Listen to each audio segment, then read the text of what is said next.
Welcome back everybody to the channel. Today we're going to be taking a look at the game that just wrapped up a couple minutes ago, G2 versus DRX.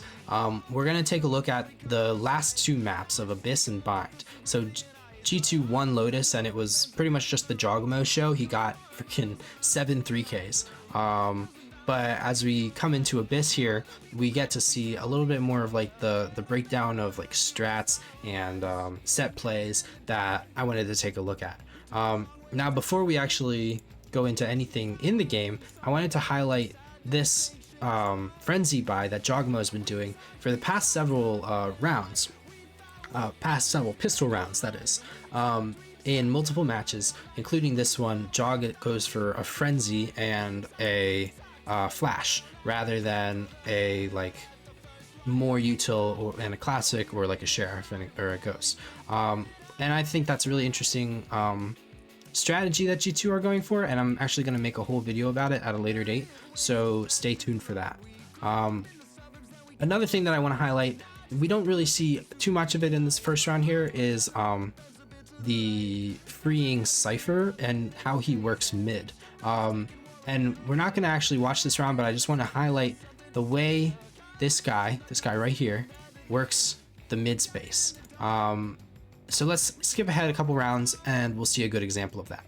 Okay, so here we are on round 3. DRX end up winning the pistol and the second round, and now we're on a full gun round. Well, it's like a full gun round for G2, almost a full gun round for DRX, except Bane is on a ghost.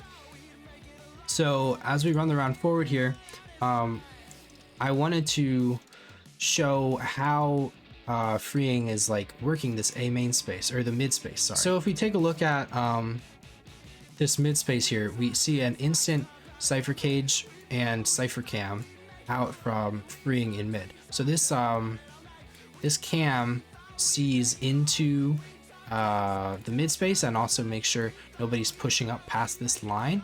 And then this Cypher Cage right here blocks off line of sight from this angle, as well as if anyone is pushing out from the vents angle, right?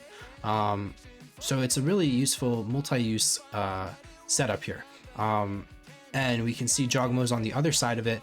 As we run this forward, freeing jump peeks the angle, Jogamo tries to break his cam, and then they work their way forward. Jogamo ends up teleporting. He does this weird thing where every time he teleports, he jumps off the map before he teleports, which is really strange. But yeah, we then finally get this A exec going here. Leaf is on this very early angle. He gets a really good first kill onto flashback, and then everything settles down for the execute. But Jogamo is gone at this point in mid, and freeing again starts working his way up. We get the supportive omen smoke here for freeing, and earlier in the round he had broke this door, so that allows him now 30 seconds 40 seconds later to walk in without announcing his presence to break that door.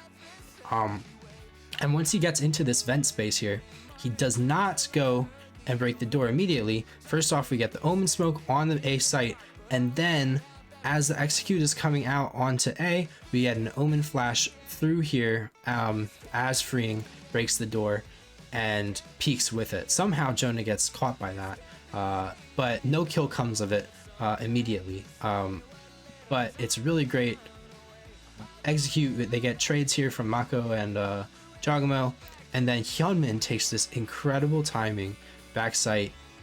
He wraps around for the 3 players going backside, and he manages to get 2 really easy kills.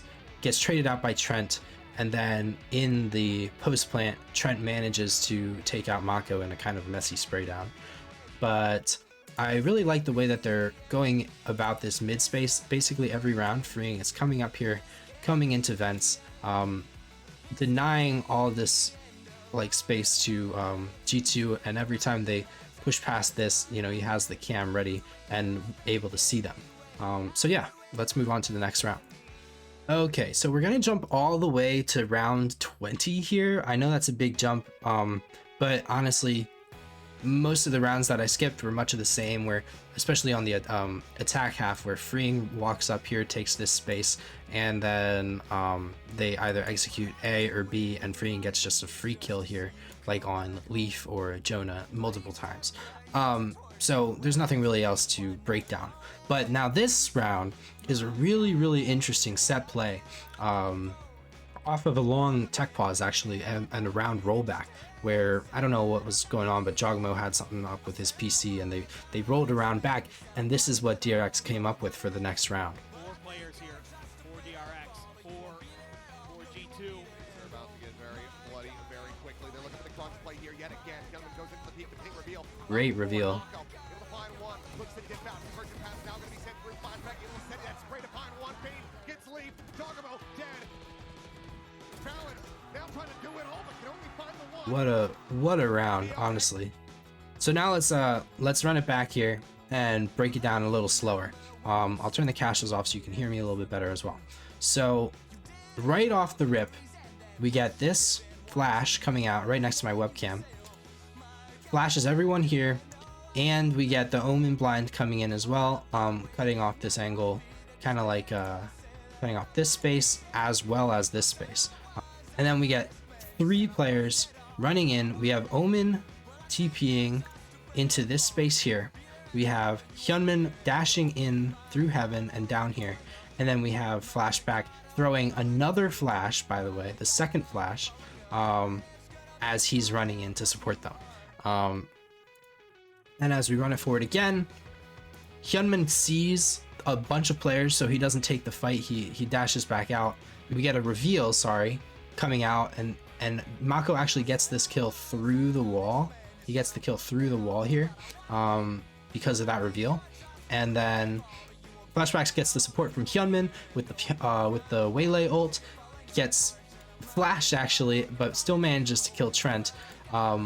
Leaf comes in from behind, but Bane is there to get the trade, and Hyunmin gets Jog, and then this hinder lasts for a really long time, and they manage to get Valorant as well. It's a really beautiful set strat round off of like a 20-minute tech pause that I really just wanted to highlight. So we're up onto the very next round here. G2 just lost. They got thrown down to an eco, but they're still going to play this round to its fullest. They're trying to win this round. They're not just going like for a light eco here. And they have a really interesting strategy for this. So if we run the round forward here, we see everyone on B just runs in. They throw the TP up, they drone it out, and Jogmo TP's in and immediately plants the spike. It's only been 10 seconds and the spike is already down. And he dies for that, right? But right after that, right as Freeing gets the kill, he instantly gets onto the spike and he sticks half. And then he gets Teo droned off, and like a bunch of util comes in. But this is really important stick actually, because the rest of the team weren't ready, to defend the spike, because Jog is on site alone. The rest of them are playing for their post-plant util, so no one was ready to deny that the defusal. So Freeing gets half for free. Then he gets Teo droned off, or missiled off, sorry, and the rest of the round plays out like normal. But you would think, so Valen gets an easy kill on Hyunmin here. You would think that maybe G2 don't realize that the spike is halved, because the way that they play the rest of this round, it makes it seem like they thought that it was still just tapped and they hadn't halved it or anything. So they get the Cypher thing come out here. They know everyone's off site, and then Freeing goes into his plant again to defuse again, and he gets shock darted from Jonah. Bane taps again, and we get a Teo ult out, but it's way too late. Like, look at how far along the defuse is. It's like 0.1 second away, and the Teo is only just coming in here. It's just way too late, to the point where I think G2 didn't know it was halved. So they basically just waste an ult here. The round goes through, they waste the ult, and it's just really messy from G2 here. I think it's a really cool idea to TP Jogmo in, get the spike down instantly, and just play post plant, because their post plants were really good. It's what allowed them to come back from an 8-4 half to 10-10. But maybe they just couldn't hear the spike diffuse, or they just miscalculated the timings or something, and yeah, it just fell out of their hands, and they ended up losing the next 2 rounds as well. So it is what it is. DRX, they played really well. Hyunmin got 30 kills on Abyss. But now let's move on to the next map of Bind. Okay, so now we're on Bind. This is the very first round of Bind, and I'm starting you guys off like halfway through the exec, because G2 actually lose this exec. Another thing to note, Jogmo has that frenzy buy again, which is once again kind of interesting, but you know, it is what it is. Now, as G2 are coming in here, they only send Leaf and Jogmo onto site. Now, as we run it forward here, I'm gonna pull up the map. You can see everyone's kind of disjointed, right? We've got Leaf and Jog on site. Trent is coming out onto site, but then the other 2 are really far back. They haven't taken hookah control, right? So Leaf and Jog are forced to run in past the hookah angle so that they don't get shot in the back, right? And as we run it forward, that's pretty much what happens.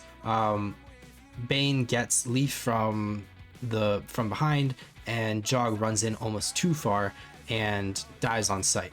And then Trent, he manages to get that trade, but he's alone on the site. Jonah and Valen are just way too late. Valen is still looking for a flank at this point, and it's just way too late for Jonah to help him, because he's fighting with freeing in the window. He manages to get that kill. Trent goes in, but he dies to flashback, and that's basically round over, right? Spike's down on site. Last 2 are in hookah. It's smoked off. There's nothing you can really do about it. I think that the garden players went out too fast, right? They needed to wait for hookah to be cleared before they come out through garden, because otherwise they have to worry about way too many angles. It's really tough to take bind, because you have to worry about this angle, this angle, this angle, and if you haven't cleared out hookah, you have to worry about the top angle as well. So that's usually why when you see executes like this, you see them come out through here, and then this gets smoked off before they go out on the site, which just didn't happen this time around, and they got crunched. All right, we are on round 3 now. DRX won the pistol and the bonus, and now they're on the anti-eco. Or not anti-eco, now they're on the bonus, sorry. And we basically see a repeat of the first round, where we have Trent, Jogmo, and Leaf on long, and Jonah and Valen on short. But this time they have weapons, and the only rifle that DRX have is the Bulldog on flashback. Then they only have stingers, a ghost, and a Bucky. But the Bucky's positioning here in hookah is really strong, because it's such a close angle, and it scares Valen and Jonah P to wait it out, right?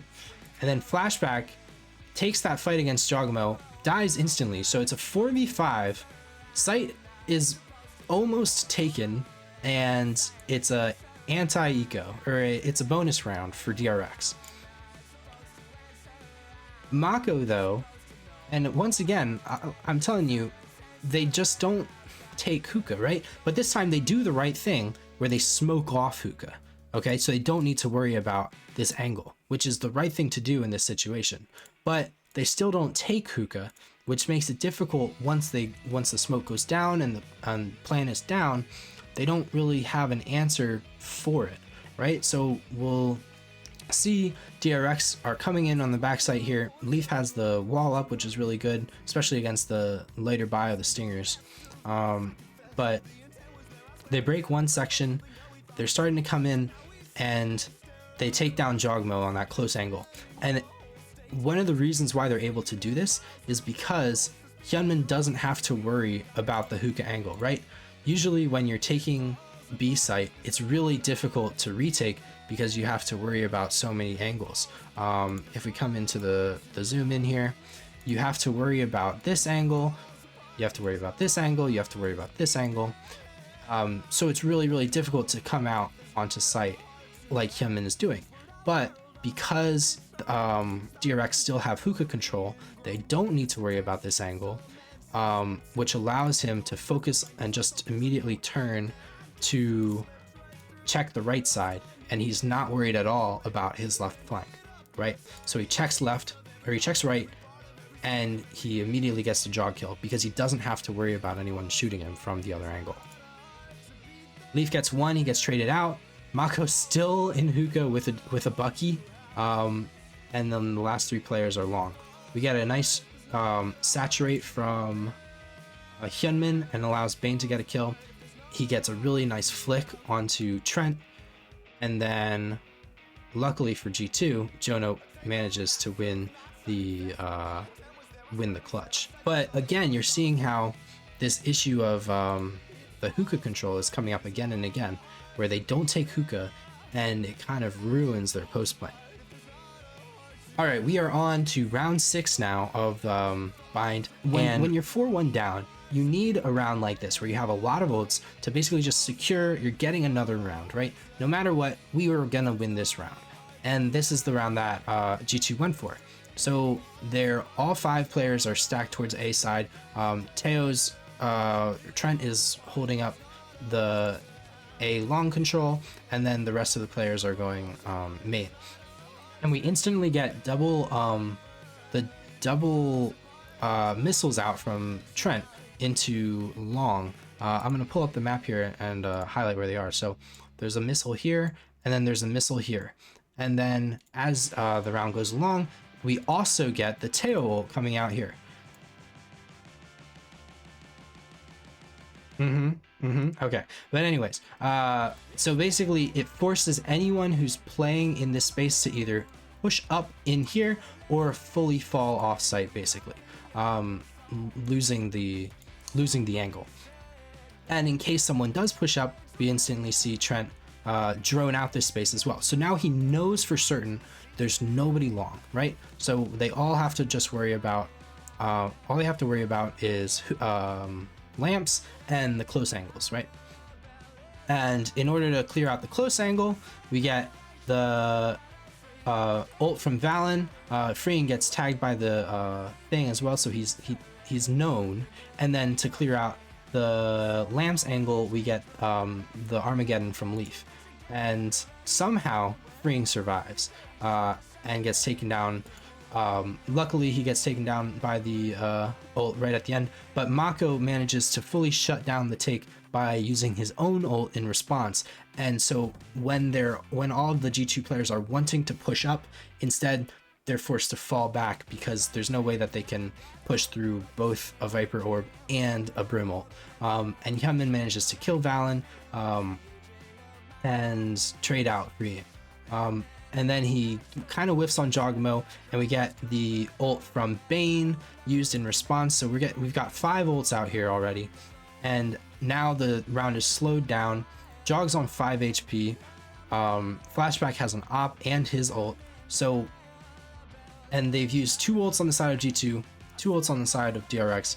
It's not really like a good trade, especially because G2 have lost the spike, right? So they have all of this control in long, but they're worried about flank. There's no way for them to really bring the spike back because they don't have smokes, and they know that Flashback has an op, so he's looking down this angle here. He's looking at this angle with his op, so there's no way to really pick up the spike. And eventually they do end up going for it, but G2 get opt. Like I said, they get opt, and that's the round over. Okay, we are on to round 10 now, and we get some early presence on B from the side of G2 here. We managed to push Flashback off this angle. He takes a lot of damage to the Teo drone. And as soon as not the Teo drone, the Teo missile, but as soon as all that util is cleared out, G2 instantly rotate towards the A side, and you can see Leaf has been inserted towards A long. So this was the plan all along, right? To show presence B and then pivot A. And in order to take the site, they have Jog's Yoru ult, and Freeing is just peeking that angle, and he's feeling a lot of pressure. He gets Teo missiled out, and Jog takes lamps, but then Freeing ults back sight of A, which is really interesting because normally you would think you want to hold like the choke of A main, right?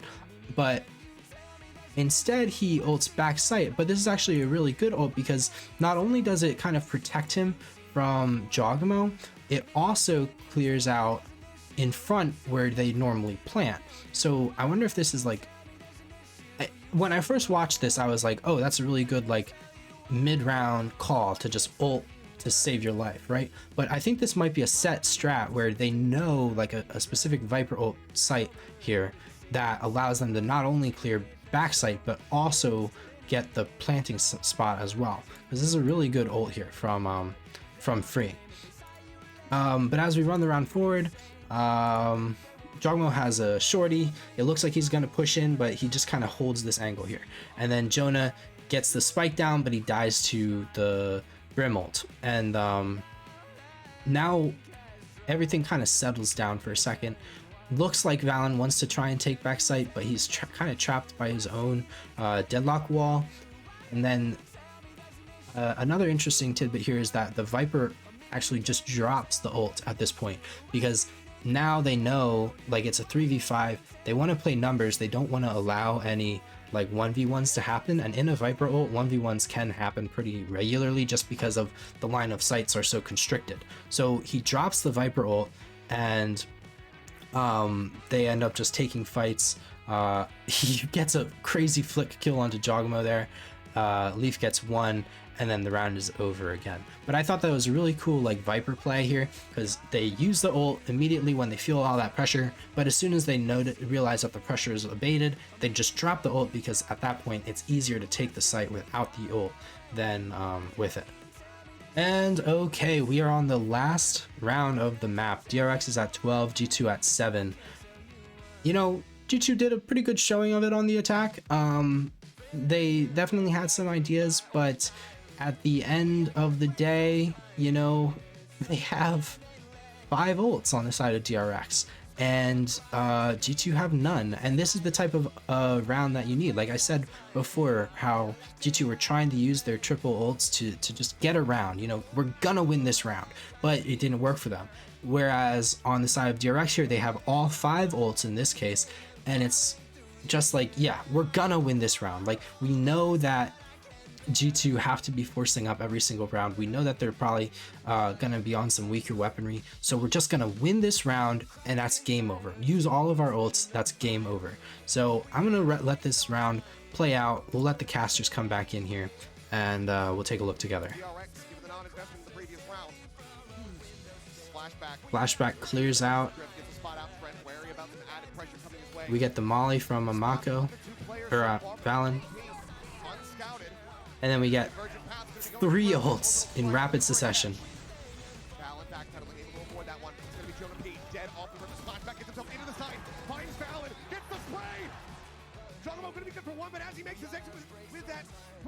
Okay, nothing else very interesting happens. You know, the other 2 players just end up dying. But we'll run it back to this point here. Okay, so we have Flashback. He clears out Hookah. Again, something that G2 weren't really doing very well, but he clears out Hookah with the Yoru ult, and then as he pulls onto the site here, we get both the Fade ult and the Waylay ult at the same time, and we get the Brim ult backside as well, because you can see here, the Fade and Waylay ult only come to here, and most people will want to be running out of those ults to not get hit by them, so they'll be running into this space here, and that's exactly where the Brim ult is, right? So they're layering these ults really, really well. Nobody's there, of course. Actually, I don't know if anyone gets hit by the ult except maybe Trent by the Fade ult. But they're comboing it with, as soon as they land, Flashback comes out of his Yoru ult, so he's able to capitalize on anyone running away. See, he peeks in there, nobody's there. And then Jonah P gets taken off guard. Valen gets netted by his own team, actually. I didn't even notice that. Leaf must throw like a Hail Mary thing here, and it misses, and Valen gets hit by it. Wow, that's upsetting. And then Flashback manages to get 2 really good kills on Valen and Trent. Jogamo manages to get flashback back, but he has to TP really far away. And then as we run it forward, Leaf gets killed by Hyunmin. Jog only has an op in this 1v3, and he just gets taken down. And it was honestly not a good showing from G2. Like, they were making a lot of mistakes. You saw Valen got netted by Leaf there. In the other maps, it was more so just like team diffs on both sides. You know, on Lotus, it was kind of a team diff where Jogamo was just going crazy. On Abyss, there were some set plays and set strats, but Hyunmin got 30 kills, you know. And finally on Bind, it looked like maybe G2 just weren't very comfortable. They didn't know how to properly clear out Hookah. And man, Jonah looks so upset there. That was really disappointing. But yeah, I really liked G2, and I was surprised to see them go out first. I don't know. I'm surprised DRX are doing so well, but they always seem to get 5th, 6th at these events. So maybe they'll be going out to whoever loses or whoever wins the Heretics versus Giants game. But that will be for another day. Thank you guys for watching, and I'll catch you guys later.